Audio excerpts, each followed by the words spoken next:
cek panjangnya. Jadi, wow. Oh ini ada 2 ya Pak? Ya, baru 2 unit. 2 unit. Kapasitasnya 240 GT. 240 Gross ton. gross ton. Iya. Kalau yang ini dinamakan siapa kapal? Ini kapal apa? Surawiti. Surawiti. Kalau yang tadi kan Pulau Sari. Ini Pulau Sari. Pulau Sari. Ini Surawiti. Ya. Yang ini Ini belum. Kalinyamat. Kalinyamat. Kalinyamat. Yang Koni Bakri? Yang ketiga. Yang keempat. Yang keempat. Oh, Koni Bakri itu yang keempat. Iya. Yang udah jadi semua. Kapal 4 lautan Indonesia begini luasnya, kenapa harus heran baru 4? Miliki pondok pesantren sendiri dengan segala fasilitas dan kemegahannya, Syekh Panji Gumilang, sosok yang tengah menjadi sorotan masyarakat luas ini, ternyata ikut memiliki hanggar kapal dengan 4 buah kapal di dalamnya yang sedang diproduksi. Tim Insert Investigasi berhasil mendatangi hanggar yang menjadi salah satu aset yang dimiliki oleh pemilik pondok pesantren Al Zaitun Indramayu, Jawa Barat ini. Pemirsa Insert Investigasi, kalau sebelumnya tim Insert Investigasi telah mendatangi sebuah pondok pesantren Al Zaitun yang sangat megah. Dan kali ini tim Insert Investigasi berkesempatan langsung melihat seperti apa kapal nelayan yang viral yang dibicarakan di sosial media, yang kapal tersebut milik Syekh Panji Gumilang. Mau tahu seperti apa besarnya kapal milik Syekh Panji Gumilang? Ikuti terus.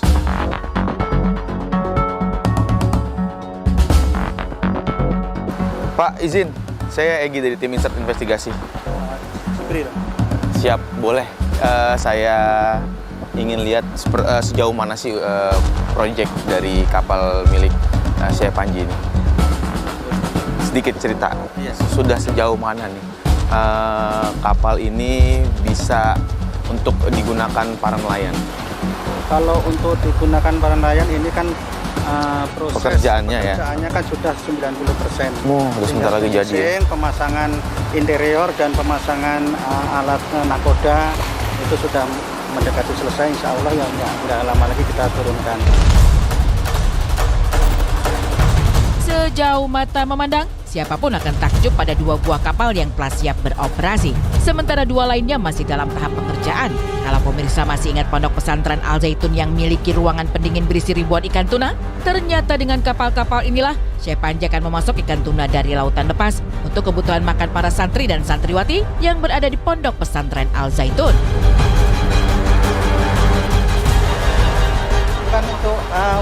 Bukan untuk kapal komersial ya, ini kapal ikan ya. Kapal ikan, yang nelayan. Kurang lebih 300 ton. 300 ini, kapal ini bukan untuk tangkap ikan di wilayah Pantura. Oh. Jadi kapal ini tangkap ikan ini yang kapal yang pertama ini izin tangkapnya di Arapura. ZEE 718 di Arapura. Di Arapura? Laut dalam. Oh, laut dalam. Yang diambil itu adalah ikan besar, ikan tuna. Ya. Jadi kalau di sini kan nggak ada ikan tuna ini. Ya. Jadi memang izin lintasnya di sana. Ya, izin cari ikannya di Cari sana. ikannya, oke. Apakah untuk kebutuhan nelayan atau seperti apa sih? Ya namanya kalau kita punya perahu ya untuk ngambil ikan. Ikannya untuk apa? Untuk membiayai ini. Kan you bilang tadi biayanya besar. Diambil dari sana juga supaya tambah besar. Jadi kapal yang dibuat itu kapal ikan. Kalau bahasa lainnya kapal nelayan. Terus kenapa? Hingga proses 2, 3, sampai 4 ya yang lagi sedang proses atau Apa? kapal itu yang udah jadi semua. Kapal 4 lautan Indonesia begini luasnya, kenapa harus heran baru 4? Indonesia ini luas lautannya 75%, daratannya hanya 25%. Nah kalau kita nggak manfaatkan orang lain.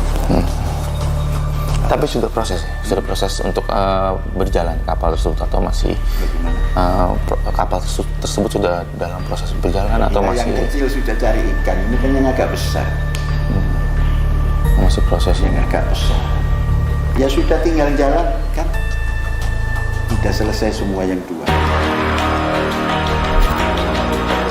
Yang mencengangkan dan membuat siapapun akan berdecak kagum adalah ternyata sekaya itu Syekh Panji Gumilang hingga bisa miliki aset tidak hanya hanggar kapal, tapi juga kapal-kapal yang akan segera diturunkan ke laut. Satu lagi yang mengejutkan, mimpi Syekh Panji Gumilang untuk mencerdaskan anak-anak santri dan santriwati yang menimba ilmu di Ponpes Al Zaitun tampaknya mulai memperlihatkan hasil.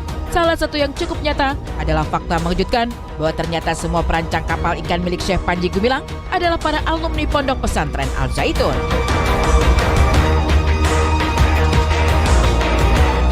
Kalau yang ini dinamakan siapa kapal? Ini kapal Surawiti.